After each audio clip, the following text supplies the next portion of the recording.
അമ്മ പറഞ്ഞതൊക്കെ ശരിയാ. ഞാൻ ആരാ? സ്വന്തവും ബന്ധവും കണക്ക് പുസ്തകങ്ങളിലെ അക്കങ്ങളായി മാത്രം കാണുന്ന വെറും പലിശക്കാരൻ, സ്നേഹമില്ലാത്തവൻ, അലിവില്ലാത്തവൻ, ഇട്ടുമുടാനുള്ള പണത്തിന് പുറമെ അമ്മയുടെ പ്രാക്ക് മാത്രം സമ്പാദ്യമായിട്ടുള്ളവൻ.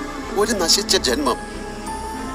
അമ്മ ചോദിച്ചല്ലോ ഞാൻ ഈ ചെയ്യുന്നതൊക്കെ എന്തിനു വേണ്ടിയാണെന്ന്. ഈ ചോദ്യത്തിന് ഉത്തരം പറയാൻ വേണ്ടിയാണ് ഇത്രയും നാൾ ഞാൻ കാത്തിരുന്നത്. ഇപ്പോഴും അമ്മയുടെ നെറുകയിൽ തൊട്ടിരിക്കുന്ന ഈ സിന്ദൂരത്തിൽ ഒരു പ്രതീക്ഷയുണ്ടല്ലോ. അച്ഛൻ എന്തെങ്കിലും ഈ പടി കടന്നു വരുമെന്ന്.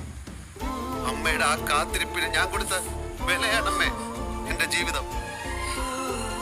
അമ്മ ചോദിച്ചല്ലോ ഞാൻ കോടതിയിൽ ജയിക്കുന്നത് ആർക്ക് വേണ്ടിയാണെന്ന്. എന്റെ അച്ഛന് വേണ്ടി. എനിക്ക് ജയിച്ചേ പറ്റൂ അമ്മേ. ഞാൻ ജയിക്കും. എന്ത് പ്രായശ്ചിത്തമായി അമ്മ നിന്നോട് ചെയ്യേണ്ടത്? എന്നെ ഒരുപാട് ശപിച്ച നാവ് കൊണ്ട് അമ്മ ഒരിക്കലെങ്കിലും ഒന്ന് പറയണം.